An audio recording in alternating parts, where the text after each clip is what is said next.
안녕하세요. 인간의 탈을 쓴 짐승만도 못한 금수에게 벌을 내린 40대 여자입니다. 여러분, 국어사전에 적힌 욕심이란 단어의 뜻을 아시나요? 욕심이란 분수에 넘치게 무엇을 탐내거나 누리고자 하는 마음이라고 합니다. 내 인생에 순리대로 주어진 것이 아닌 것을 탐해 사회적으로 용납되지 않은 불순한 행동을 기분대로 저질러버린 인간, 그 인간이 바로 제 전남편이랍니다. 욕심에 눈이 멀어 멀쩡한 가족을 내팽개친 금수 말이죠. 저는 최근 전해들은 그놈의 황당한 최후를 널리 알리기 위해 사연을 작성하게 되었습니다. 부디 제 사연을 듣고 지레 겁이라도 먹어 제2, 제3의 금수가 세상에 배출되지 않았으면 좋겠네요. 그럼 제 이야기를 시작해 보겠습니다. 저는 지방의 농가에서 태어났어요. 부모님은 할아버지 때문에 지어온 농사일을 이어받아 두 오빠, 언니, 그리고 막내인 저를 대학까지 보내주셨죠. 대학을 졸업한 후 저는 서울의 한 회사에 취직을 했고 소개팅으로 자영업을 하던 2살 연상의 남편을 만나 결혼하게 되었습니다. 무엇보다 자상한 모습에 결혼을 결심했거든요. 서로 벌이도 비슷, 집안도 평범하게 비슷했기에 우린 양가의 지원을 각각 3천만 원과 둘이 모은 돈을 합해 서울의 전셋집을 얻었습니다. 신혼집은 시댁에서 차로 10분, 남편의 형인 시숙님네 집에선 걸어서 5분밖에 걸리지 않은 곳에 있었어요. 일부러 시댁 식구들 집에서 가까운 곳에 구하려던 건 아닌데 금액에 맞춰 마음에 드는 집을 찾다 보니 모두 한 동네가 되어버린 거죠. 시댁 식구들은 대부분 좋은 사람들이었습니다. 미혼인 시누이도 시어머니도 제가 시댁에 가면 일을 시키긴커녕 백년 손님 취급을 해주더라고요. 하지만 제가 가장 좋아했던 사람은 시숙님의 아내인 형님이었어요. 유쾌하고 상냥하고 친절한 분이었거든요. 반면 시아버지와 시숙님은 굉장히 가부장적인 분들이었어요. 주방일도 집안일도 자주 돕던 제 남편과 다르게 시숙님은 시댁에서 손 하나 까딱 안 하던 시아버지와 완전 판박이었죠. 제가 막 결혼했을 때 임신 막달의 몸으로 주방일을 하시던 형님을 보고서도 도와주겠단 말 한마디 안 하던 사람이었으니 말 다 한 거 아니겠어요?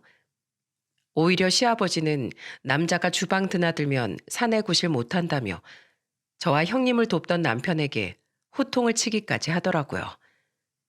시어머니는 그런 형님에게 많이 미안해 하셨는데 오히려 형님은 웃으면서 이렇게 말씀하셨습니다. 괜찮아요, 어머님.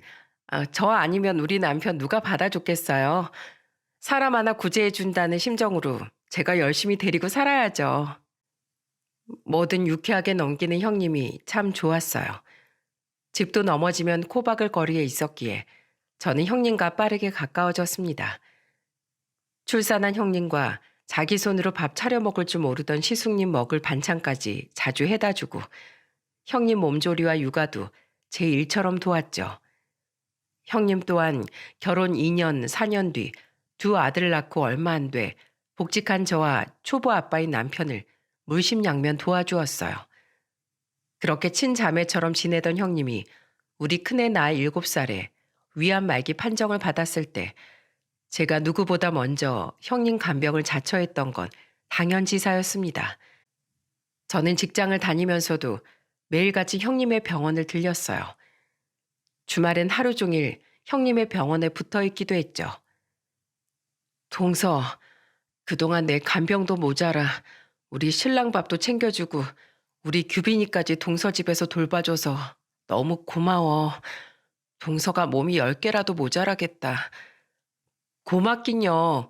얼른 형님은 낫기만 하세요. 전 그거면 다 보상받을 수 있어요. 그나저나 저보다 아주버님이 걱정이에요. 요즘 밥도 통 못 드시고 병원에서 뵐 때마다 울어서 눈은 맨날 벌개져 있으시잖아요. 병원 못 오시는 날엔 엄마 대신 아빠라도 옆에 있어줘야 한다면서 규빈이 챙기느라 바쁘시고요. 솔직히 저 아주버님이 그렇게 가정적이고 특히 형님을 그렇게 생각하셨는지 미처 몰랐어요. 그러게 예전엔 그렇게 잘 좀 해달라고 집안일도 육아도 같이 하자고 잔소리해도 들은 척도 안 하더니만 내가 곁에서 사라진다고 생각하니까 이제서야 내 소중함을 알았나 봐. 형님의 마지막 순간은 오직 그날 옆에서 밤을 지새우던 시숙님밖에 보지 못했어요. 형님이 위급하다는 연락을 받은 저와 남편이 조카 애들을 데리고 병원에 도착했을 땐 이미 형님은 잠든 듯 영원히 눈을 감은 뒤였죠.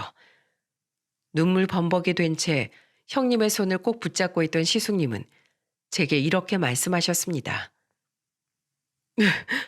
너무 멀쩡했다가 순식간에 가버렸어요. 마지막 고통의 순간이 길지 않아서 오히려 다행이었다고 생각해요. 마지막까지 재수 씨한테 고마웠다고 전해달라고 하더라고요. 이렇게 빨리 갈 줄 알았으면 생전에 좀 더 잘해줄 걸. 음식 배워서 맛있는 것도 좀 해주고 같이 놀러도 많이 다닐 거 그랬어요.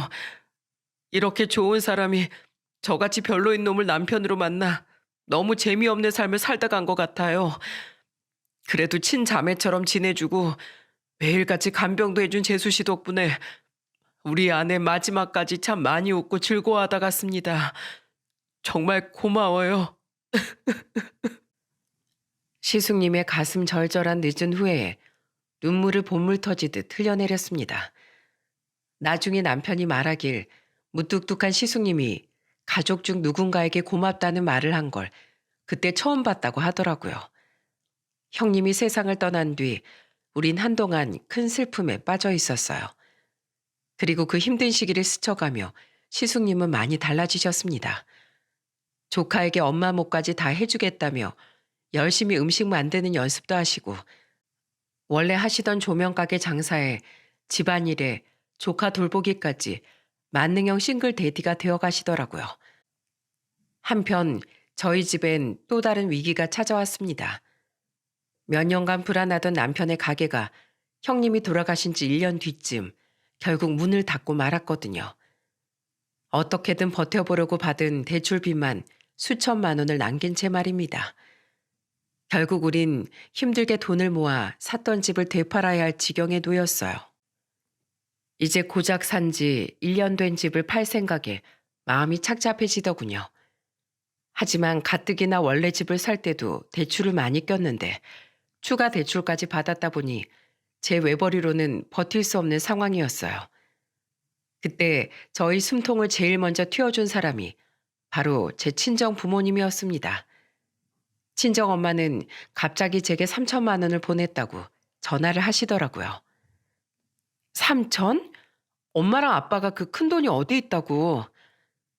네 아빠랑 나도 늙어서 요샌 그 넓은 땅덩이에 죄다 농사 짓기가 힘들더라. 그래서 얼마 전에 땅 좀 팔았어.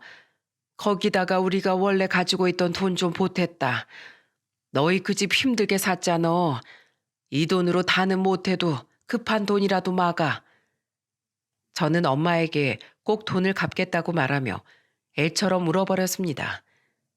분명 부모님도 자식들 다 결혼시키고 살림이 넉넉지 않으셨을 텐데 무리해서 도와주셨다는 걸 잘 알고 있었으니까요. 그리고 두 번째로 우리 숨통을 틔워준 사람은 바로 시숙님이었어요. 시숙님은 저희 집에 찾아와 한동안 자괴감에 빠져 술에 쩔어있던 제 남편을 보고 이렇게 제안해 주셨거든요. 젊은 놈이 나가서 막노동이라도 해서 처자식을 먹여 살려야지. 이게 무슨 주태냐? 잔말 말고 너 내일부터 당장 우리 가게 출근해서 일해. 내가 한동안 일 가르쳐 줄 테니까 2호점은 네가 맡아서 운영해. 그리고 2호점 매출은 네가 다 가져가고. 깜짝 놀랐습니다.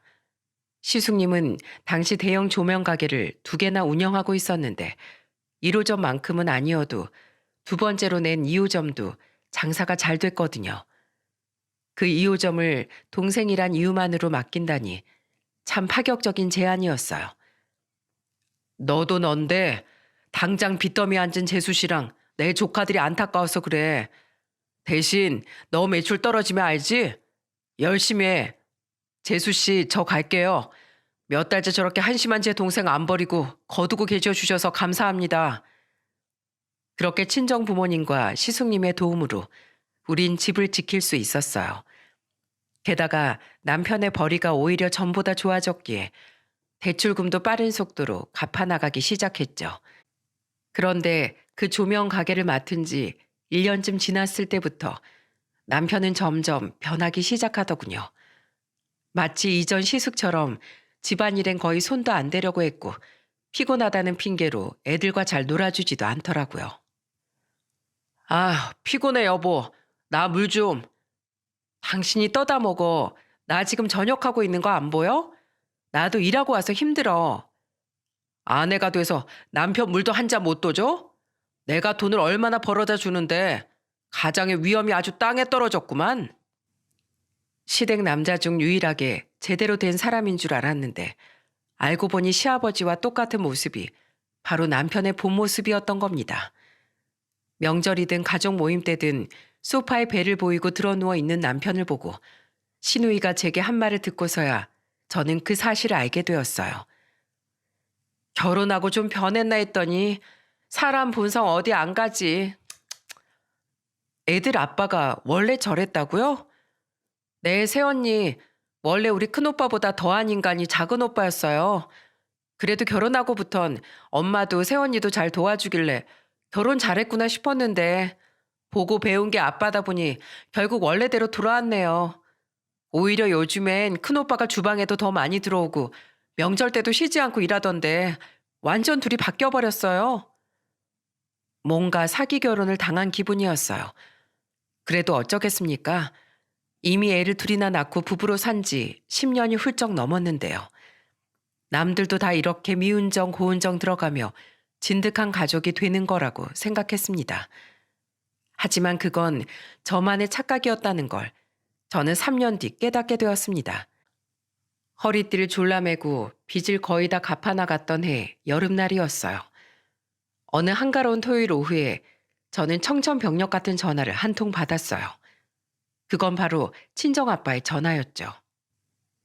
혜나야, 너 얼른 여기 병원으로 좀 내려와야겠다. 네 엄마가 땡볕에서 일하다가 그만 쓰러졌어. 병원에선 열사병이라더구나. 한번 심정지까지 와서 이대로 또 못 깨어나면 큰일 날지도 모른대. 네 오빠들이랑 언니도 지금 여기로 오고 있다. 이틀 전까지만 해도 건강하게 통화했던 엄마가 위독하다니 믿기지가 않았습니다. 나중에 알아보니 무더위에 열사병 같은 온열 질환으로 목숨을 잃는 고령층 어르신이 많다고 하더라고요. 당시 70세였던 저희 엄마가 딱 그런 위험한 상황이었던 거죠. 저는 정신없이 우선 남편에게 전화했어요. 여보, 우리 엄마 지금 쓰러져서 위독하시대. 친정 근처 병원으로 이송됐다셔. 나 애들도 데리고 갈 거니까 당신도 가게 문 닫고 얼른 집으로 와. 같이 가게. 장모님이? 근데 어쩌지? 나 오늘 새로 오픈하는 매장에 직접 조명 달아주러 출장 가는데 그쪽에서 날짜 지켜달라고 신신당부해서 도저히 뺄 수가 없네. 우선 내려가서 당신이 나한테 연락 좀 해줘. 서운했지만 고객도 고객만의 사정이 있을 테니 어쩌겠습니까? 그렇게 저는 애들만 데리고 친정엄마가 입원해 계신 병원으로 내려갔어요. 이게 정말 엄마의 마지막이면 그렇게 예뻐하셨던 저희 애들을 마지막 가시는 길에 꼭 보여드리고 싶었거든요. 다행히 제가 도착했을 때 엄마는 생명의 고비를 넘기셨더군요. 그 소식을 듣자마자 저는 언니를 끌어안고 펑펑 울었습니다. 언니, 난 진짜 우리 엄마 어떻게 되는 줄 알고 나 너무 무서웠어. 고비 넘겼다니까 안심해. 나랑 오빠들도 진짜 가슴 크게 쓸어내렸어. 그곳엔 조카들과 새언니들, 형부까지 전부 와 있더군요. 제 남편만 오지 않았던 거죠. 친정에서 하룻밤을 지낸 뒤 우리 남매는 조카들을 새언니들 형부를 통해 먼저 돌려보냈습니다. 저만 남편이 없어 애들을 돌려보내지 못했죠. 너희들도 어서 가. 너희들 엄마 상태는 내가 전화로 얘기해 줄 테니까. 아니에요, 아빠. 고비 넘겼어도 엄마 무사히 퇴원하시는 건 보고 갈래요. 우리 다 회사에 휴가 내고 왔어요. 우리 애들 학교에도 말해놨고요. 그런데 생각해보니 화가 나더라고요. 저야 하룻밤새 경황이 없어 남편을 깜빡 잊었다지만 적어도 남편이 먼저 제게 전화해서 엄마에 대해 물었어야 하는 거 아닙니까? 남편은 하루 사이 문자 한 통도 제게 남기지 않았더군요. 결국 제가 먼저 남편에게 전화를 거니 남편은 별 성의도 없는 핑계를 댔습니다. 목숨엔 지장 없으시다고? 그럴 줄 알았어. 열사병 걸린다고 사람 다 안 죽어. 그래도 진짜 천만다행이네. 안 죽긴. 우리 엄마 옆에 계시던 아주머니가 바로 신고 안 하셨으면 진짜 큰일 나셨을지도 몰라. 근데 당신 어젠 우리 엄마 무사하신 거 알지도 못했으면서 어떻게 전화 한 통을 안 하니? 미안해. 어제 일이 너무 늦게 끝나서 피곤해서 잠들었어. 당신한테 전화해야지 하다가 씻지도 못하고 골아 떨어졌어. 진짜야. 아무튼 무사하신 거면 나 우선 안 내려가도 되는 거지? 잡힌 출장이 진짜 한두 개가 아니어서 그래. 당신 언제쯤 와? 내 밤은 더 자고 갈 거야. 회사 휴가 그때까지 써놔서. 그래도 당신 한 번은 내려와 봐야 하는 거 아니야? 우리 엄마가 평소에 당신한테 얼마나 잘해주셨는데 이건 사이를 떠나서 가족된 도리가 아니지. 너 괜한 트집 잡지 마. 장모님 의식 돌아오면 전화드리면 되잖아.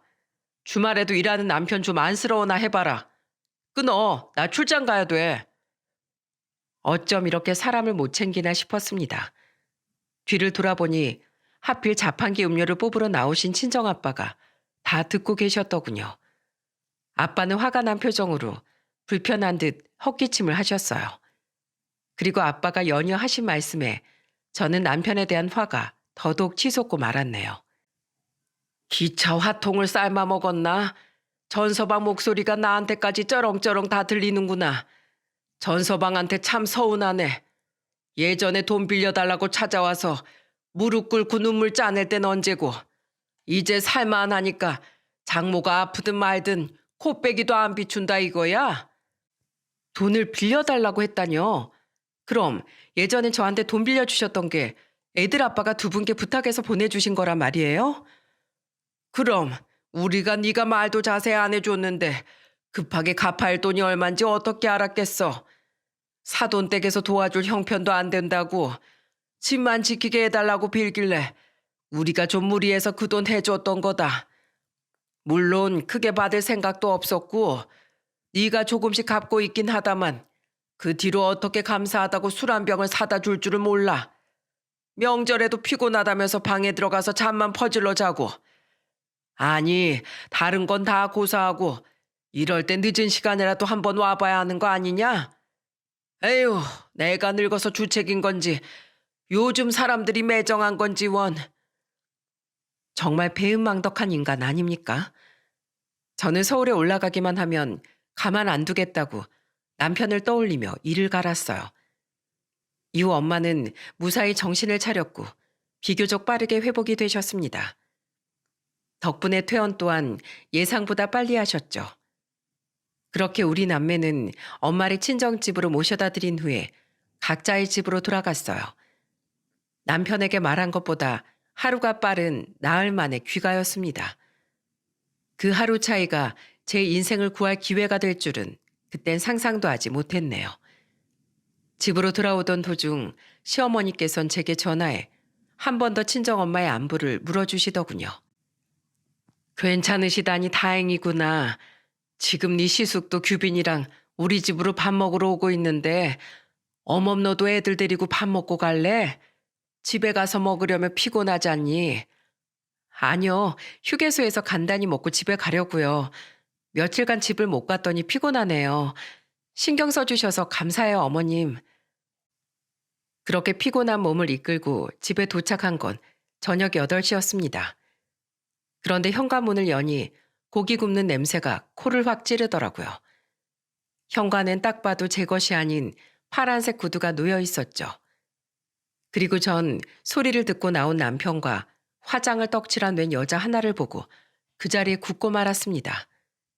남편은 술이 잔뜩 취했는지 저를 보고 당황도 않고 혀가 꼬인 발음으로 아주 경악할 만한 말을 내뱉었어요. 어? 당신 내일 온다며? 아, 이거 참 곤란하게 됐구만. 오빠 와이프야? 뒤엔 오빠 애들? 어떡해? 어떡하긴 뭘 어떡해. 기왕 이렇게 된 거 다 터놓고 말해야지. 여보 인사해. 여기 내 처. 우리 귀염둥이 한숙이야. 아이, 난 몰라. 그걸 이렇게 대놓고 말해도 돼? 이게 무슨 돌반지 잉어엿 바꿔먹는 소리랍니까? 상황이 단단히 잘못됨을 느낀 전 현관과 거실 사이에 중문을 닫고 충격받은 표정의 아이들에게 이렇게 말했어요. 할머니 할아버지 댁 어딘지 알지? 걸어서 5분도 안 걸리는 곳 거기로 가 있어. 거기에 너희가 제일 좋아하는 규빈이 형도 있대. 나중에 엄마가 다 설명해 줄게. 그렇게 애들을 돌려보낸 뒤 저는 심호흡을 하고 다시 집 안으로 들어갔습니다. 주방 꼴을 보니 아주 가관이더라고요.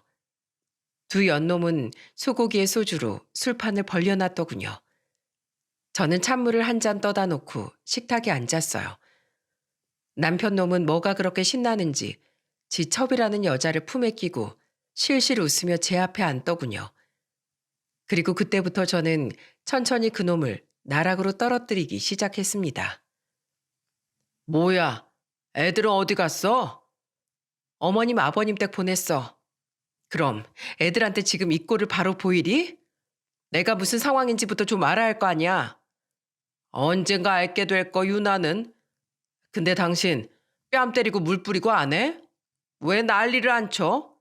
내가 버젓이 당신 없는 집에 여자 데리고 와서 술판을 벌였는데 화낸다고 뭐가 달라져? 그래서 당신이 하고 싶은 말이 뭐야? 당신 이 여자랑 바람 피운다고? 첩이라며? 뭐 내가 첩으로 인정이라도 해줘? 인정? 이야, 당신 다시 봤다. 이렇게 마음이 넓은 여자였어? 그럼 나야 땡큐지. 안 그래도 당신한테 어떻게 말해야 하나 고민이었는데 사실 우리 한숙이가 임신을 했어. 어제 같이 산부인과 갔다가 임신 7주인 걸 알게 돼서 지금 파티 중이었다니까. 내 새끼를 뵀다니까 너무 기쁜데 앞으로 한숙이랑 같이 내 새끼를 숨겨서 키워야 하나. 아님 눈물을 머금고 당신을 정리하고 우리 한숙일 집으로 들여야 하나. 내가 고민이 참 많았어. 근데 본처인 당신이 우리 한숙이 두 번째 부인으로 인정만 해주면 집안이 다 평화로워지는 거지. 안 그래? 제 두 귀를 의심했어요.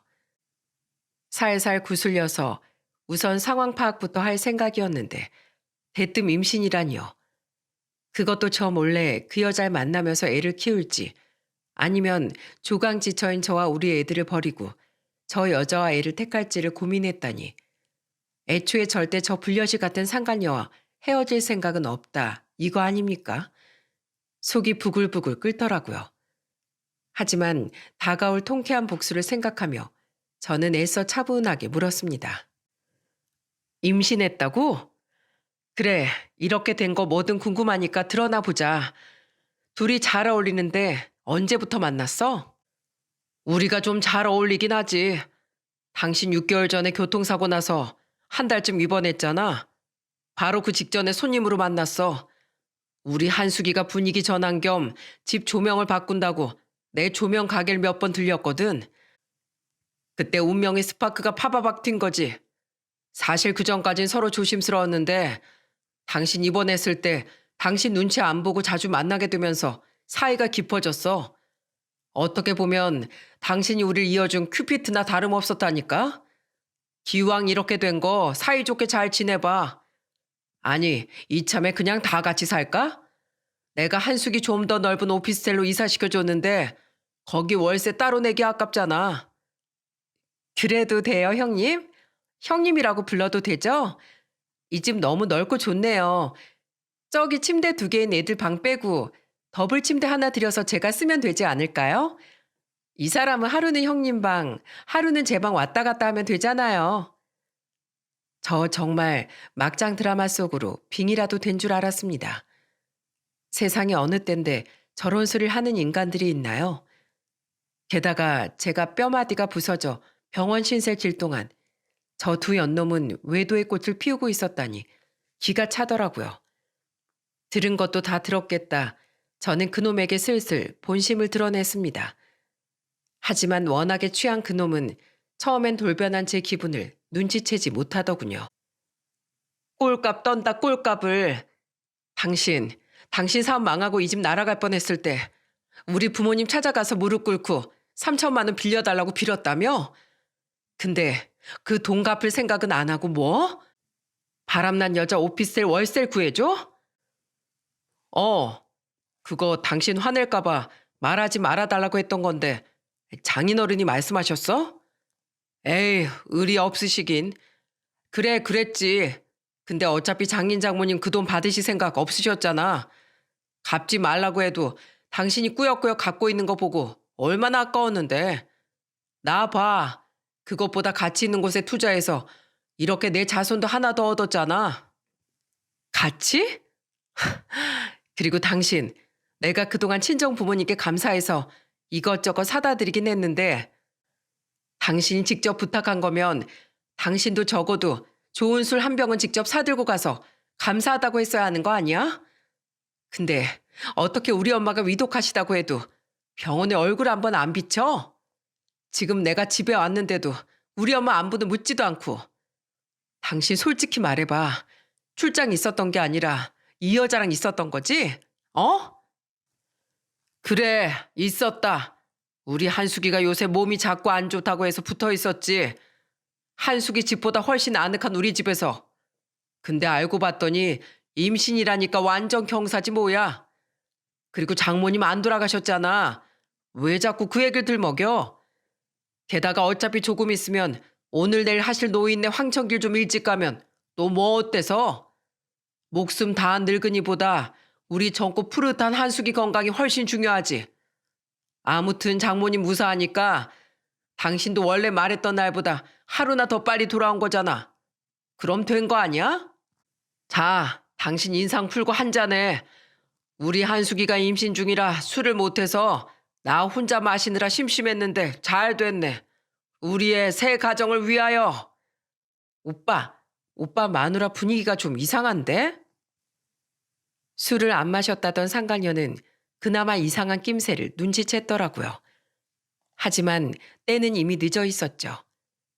때마침 집에 초인종이 울렸습니다.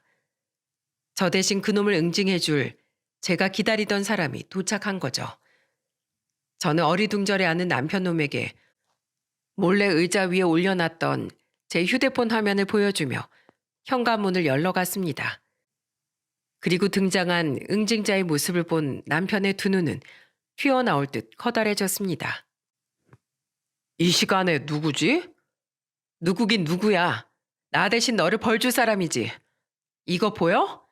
나 사실 여기 앉기 전부터 당신 형하고 통화 중이었어. 그리고 아까 애들 시댁으로 보낼 때 시댁에 있던 당신 형 여기로 얼른 보내라고 말해놨거든. 근데 이렇게 빨리 오신 거 보니까 애들 도착하기도 전에 휴대폰으로 당신이랑 나랑 하는 대화 듣고 먼저 시댁에서 달려오신 것 같네. 가족을 저버린 놈한텐 다른 가족이 직접 벌을 내려줘야 맞지 않겠어? 들어오세요, 아주버님. 전 내일 당장이라도 이혼 소송 걸 생각인데 그 전에 사람 새끼도 아닌 저 인간 응징 좀 해주세요. 형! 너 이 개자식 두 번째 부인이 어쩌고 저째? 이 짐승만도 못한 놈이 어디서 집안 망신을 시켜? 그 사람은 바로 시숙님이었습니다. 저는 집에 들어올 때부터 자동 녹음 기능을 켜고 시숙님에게 전화를 걸어 시숙님이 받은 걸 확인한 뒤에야 식탁에 앉았어요. 시댁 식구 중 바로 달려올 수 있고 제 편이면서 힘으로 남편을 응징해 줄 수 있는 사람이 바로 시숙님이라고 판단했거든요. 남편 바람의 증거도 잡고 힘으로 이기지 못할 남편에게 대리 응징도 내릴 수 있는 최적의 방법을 떠올린 거죠. 아니나 다를까 시숙님은 집에 들어오자마자 남편을 비 오는 날 먼지 나도록 응징하기 시작했습니다. 형, 아파. 그럼 아프라고 이러지. 너 기분 좋으라고 이러겠냐? 뭐? 재수 씨 어머니가 아프신 나흘 동안 저 여자 끼고 이 집에서 뒹굴었다고? 네가 사람 새끼냐? 거기다가 재수 씨가 혼자 그렇게 아플 때도 저 여자랑 놀아나고 있었어? 너 같은 놈은 매가약이야. 재수 씨가 어떤 사람인데 너하고 우리 집에 얼마나 잘했는데 감히 이런 몰상식한 짓을 저질러? 애초에 등치도 밀리고 술까지 취한 남편은 저항 한번 못하고 바닥에 뒹굴며 비명만 질러댔습니다. 눈치를 보던 상간녀는 슬금슬금 자리를 벗어나려고 하더라고요. 그때를 놓치지 않고 저는 얼른 뒤따라가 상간녀의 구두를 냅다 낚아챘어요. 그 여자는 도끼 눈을 뜨고 저를 보며 발악하더군요. 치게? 쳐봐. 나 임산부야. 그리고 나 치면 당신 폭행으로 고소할 거야. 그래? 그럼 이건 어때? 저는 그 여자의 구두를 변기에 집어던져 버렸습니다. 심지어 마침 변기물이 노란 게 둘 중 누군가 볼일을 보고 물을 안 내린 것 같더라고요. 변기에 빠진 구두를 보자 그 여자는 울상을 지었습니다. 그걸 왜 저기다 던져 더럽게. 빨리 안 주워? 신고 가려고? 주워줘? 짜증나. 뭐 저런 미친 여자가 다 있어. 미친 여자 너지. 멀쩡한 가정 있는 남자 꼬여내서 임신까지 하고 그것도 모자라서 본처가 살고 있는 집에 기어들어오고 싶다는 망언을 해?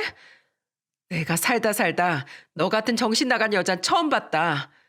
너 남의 가정 파탄내고 너는 잘 살 수 있을 거라고 생각하면 오산이야. 사람이 심보를 곧게 써야 뒤탈이 없는 거야. 두고 봐. 네가 내 인생 망가뜨린 것처럼 네 인생도 오물통에 처박힐 테니까. 여기 네 구두처럼. 저 또한 지지 않고 소리를 질렀습니다. 그러자 그 여자는 질린 표정을 하며 맨발로 집을 나가버리더군요. 그리고 얼마 되지 않아 놀란 표정의 시부모님이 저희 집을 찾아오셨더군요. 들어오자마자 시아버지는 곤죽이 되어 있는 남편에게 달려갔고 시어머니는 그런 남편을 내버려 두고 저를 끌어안고 오열하셨어요. 네 새끼들한테 집에 웬 여자가 있었다는 얘기 듣고 달려왔다. 기철이도 심상치 않은 표정으로 뛰어나가는 걸 보고 뭔 사달이 나도 탄단이 난 걸 직감했지. 저놈이 바람 피운 거지? 몹쓸 자식 같으니라고.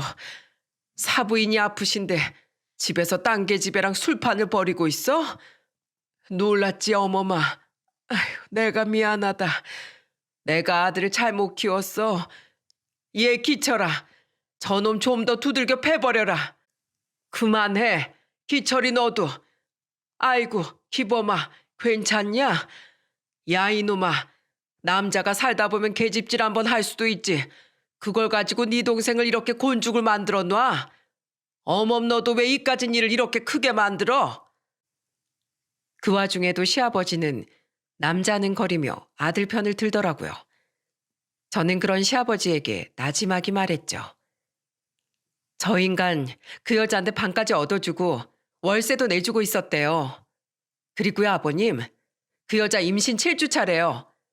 아예 우리 애들 방은 좁은 방으로 옮기고 자기가 거기 들어와 사면서 두 번째 아내 행세하겠다네요.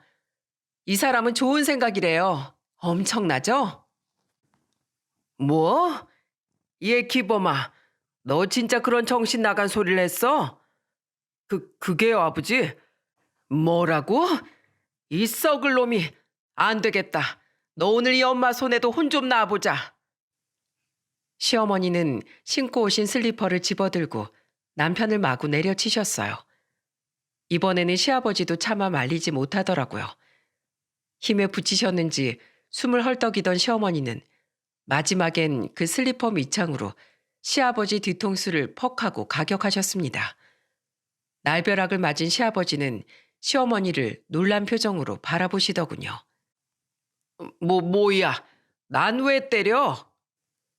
몰라서 무쏘? 남자가 계집질 한번 할 수도 있다고요? 이까진 일로 일을 크게 만들어요? 어머한테 부모로서 싹싹 빌지 못할 망정 그게 무슨 헛소리요? 당신 그딴 생각으로 여태 나랑 산 거면 난 더 이상 당신이랑 못 삽니다. 당장 이혼해요. 뭐?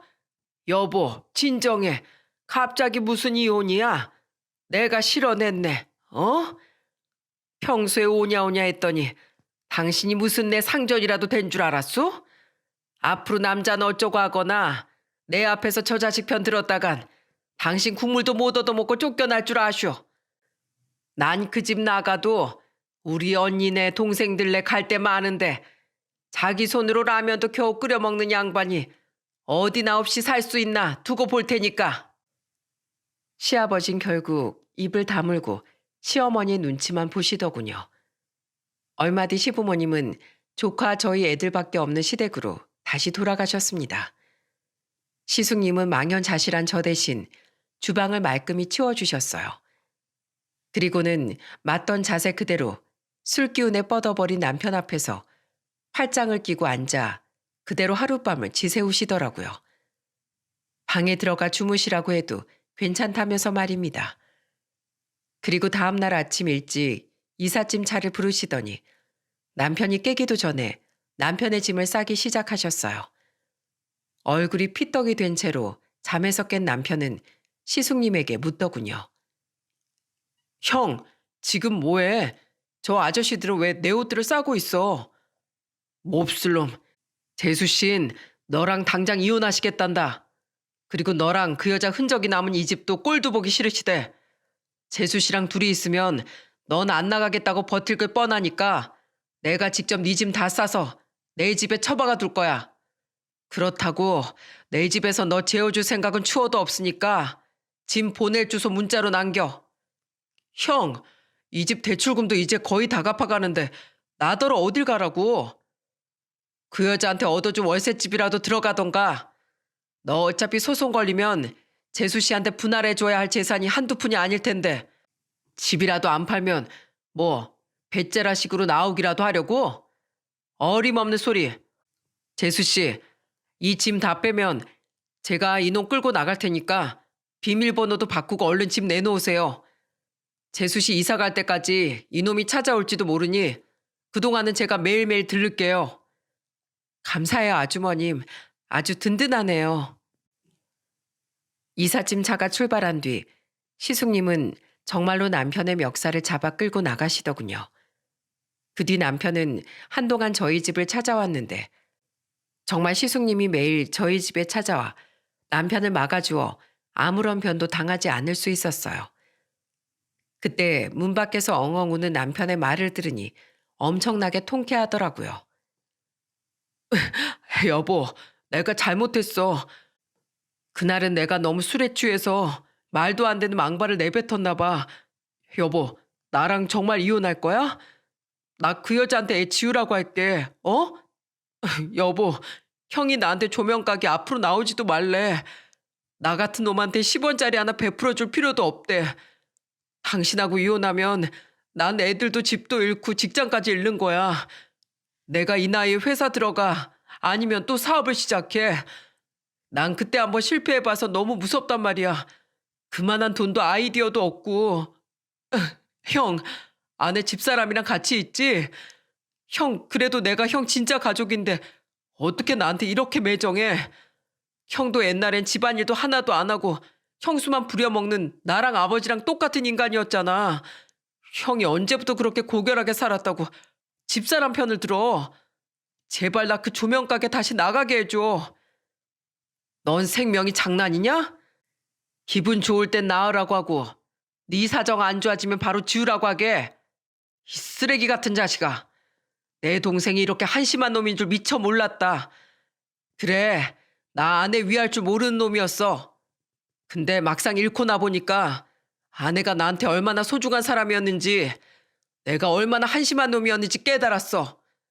그러니까 우리 아내 친언니처럼 대해줬던 재수 씨라도 너랑 행복하게 살길 내가 얼마나 바랬는지 몰라. 근데 이 착한 재수 씨를 그렇게 지독하게 배신해? 넌 네 한몸 쾌락밖에 즐길 줄 모르는 짐승. 아니, 그 이하인 놈이야. 넌 재수 씨 인생에서도 또 내 인생에서도 영원히 퇴출이야. 꺼져. 당신 들었지? 가족한테까지 버림받을 짓을 그러게 왜 저질렀어? 나 우리 엄마도 나도 우리 애들까지 다 저버리고 여자랑 놀아난 당신, 우리 엄마 목숨을 파리 목숨만도 못하게 하찮게 여긴 당신 절대 용서 못해. 그리고 우리 애들 당신 때문에 며칠째 집에서 받지 않아도 될 충격을 계속 받고 있어. 우리 애들한테도 당신은 영원한 악몽으로 남을 거야. 당신 그 상간녀 집으로 짐 보내달라고 아주버님한테 주소 보냈다며? 거기로 이혼소장 보낼 테니까 법정에서 만나. 그리고 당신, 내가 당신 애벤 여자한테 한 말 똑같이 해줄게. 유흥에 눈 멀어서 가족 모두의 가슴에 큰 상처를 낸 죄가 언젠간 아주 달게 받게 될 거야. 당신 인생도 그 여자처럼 오물통으로 빠져버릴 거라고. 우리 애들 스트레스 받으니까 빨리 꺼져. 그렇게 저는 이혼 소송을 진행하며 공동 명의였던 그 집을 빠르게 처분할 수 있었어요. 집을 팔 때 남편이 필요하긴 했는데 마음이 바뀌었다며 갑자기 순순히 동의를 하더라고요. 그렇게 새 주인과 계약까지 끝낸 날 갑자기 그놈이 저한테 이러는 게 아니겠어요? 소송 길게 끌 거 없어. 그 집 판 돈에서 반 놔줘. 그럼 내가 깔끔하게 양육권도 다 주고 협의 이혼해 줄 테니까 나 그 돈으로 한숙이랑 집 사서 이사 갈 거야. 뭐래니? 진짜 어이없어서. 그동안 당신이 사업 망하면서 말아먹은 돈, 그 여자한테 집 얻어주고 이거저거 사다 바치는데 든 돈, 아직 다 갚지도 못한 우리 친정 돈.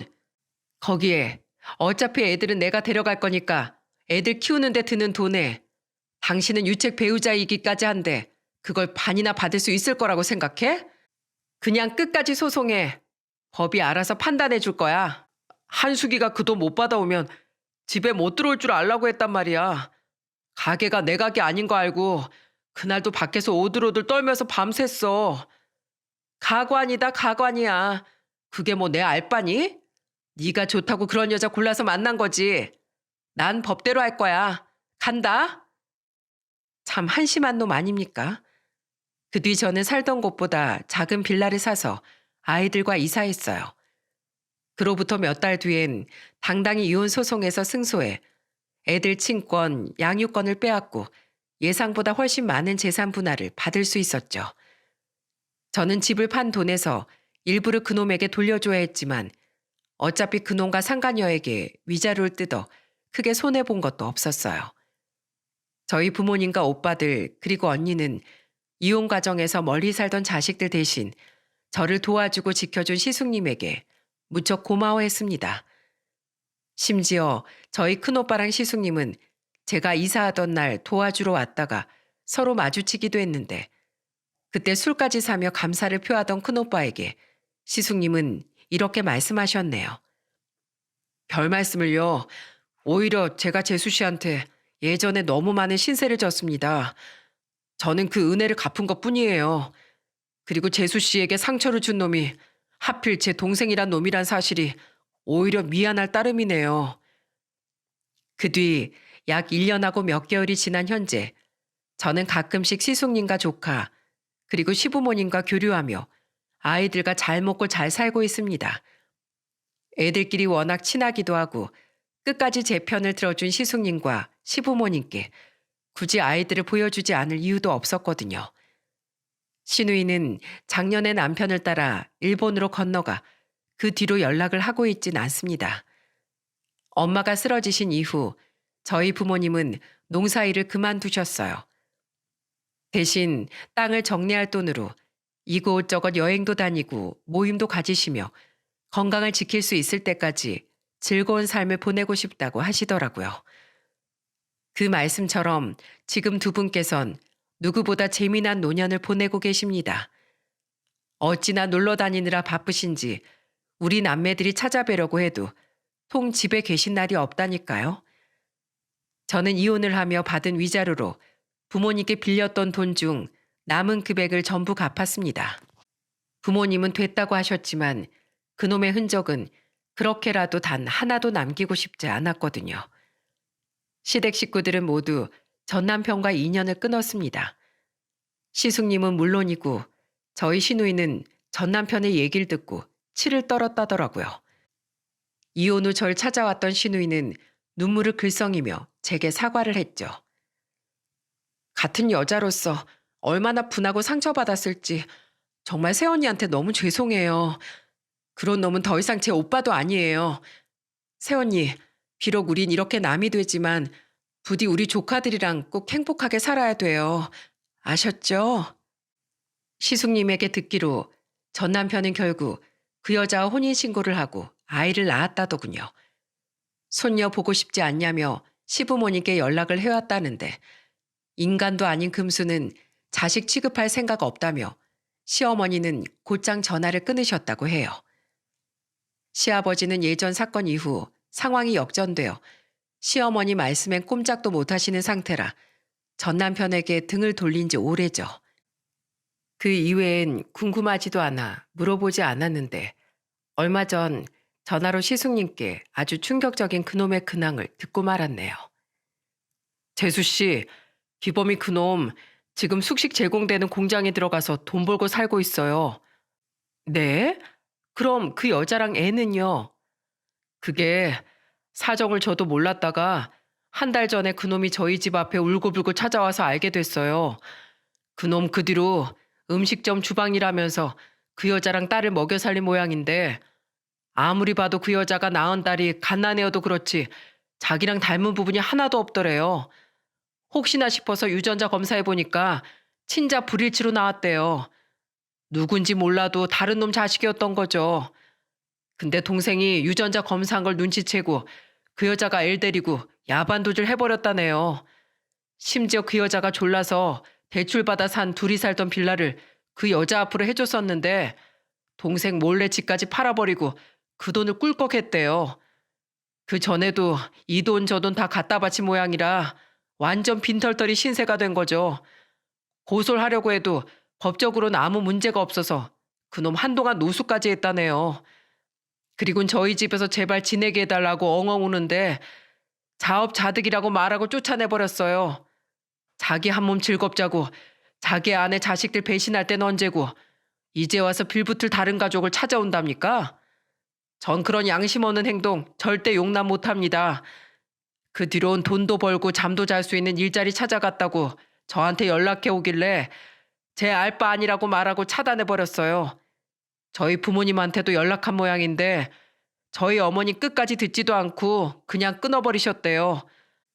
그놈 비참한 최후 정도는 재수 씨가 알아두셔도 될 것 같아서 알려드려요. 참 쌤통이었어요. 최후가 너무 처절하긴 하지만 다 자신이 자초한 일이잖아요. 그런데 양반은 못 되는지 그날 저녁 전 남편이 저에게도 참 찌질한 문자를 하나 보냈더라고요. 여보, 잘 지내? 애들은? 그냥 날이 추우니까 당신이 해주던 오뎅탕 맛이 그리워지네. 그래도 우리 참 잘 맞는 부부였는데 당신도 가끔은 내 생각할까 싶어서 이렇게 연락해. 나 그 여자랑 헤어졌거든. 제가 자기 소식을 아는지도 모르고 앞뒤 다 잘라먹고 저렇게만 말하더라고요. 저는 코웃음을 치며 답장을 한 뒤 그놈 번호를 차단해버렸죠. 그 여자애 네 애 아니었다며? 당신은 그 여자한테 주머니 속 먼지까지 다 털리고 다 알고 있는데 어디서 개수작이야? 우리 애들 너 때문에 한동안 정신과 치료까지 받아야 했어. 어린 마음에 그때 본 광경이 너무 충격적이어서 이제 좀 살만한 애들한테 연락해서 들쑤시기만 해봐. 부지깽이 들고 이번엔 당신 형 대신 내가 당신 아작 낼 거니까. 요새 공장 기숙사 밥 잘 나온다며? 머슴처럼 먹고 열심히 일하고 앞으로 웬만하면 엄한 여자 인생 망치지 말고 혼자 살아라. 너 차단. 이것이 제 사연의 마지막 이야기입니다. 앞으로의 계획은 특별한 건 없어요. 회사 일 열심히 하고 14, 12살이 된 두 아들을 아빠라는 인간과는 다른 성숙한 사람으로 키워내는 것. 그리고 나중에 후회가 남지 않게 부모님을 더 자주 찾아뵙는 것. 이 세 가지가 제 인생의 평범하지만 가장 중요한 계획이죠. 여러분, 악마의 유혹은 달콤한 법임을 모두 아시죠? 순간의 달콤함의 끝은 지옥의 불구덩이뿐이라는 걸 절대 잊지 마셨으면 하는 마음에 저는 이 사연을 보내게 되었습니다.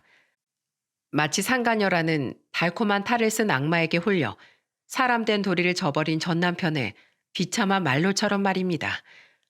부디 제 전 남편의 쓸쓸한 최후가 널리 널리 퍼져 나가던 정신도 퍼뜩 돌아오도록 붙잡을 수 있는 좋은 본보기가 되었으면 좋겠네요.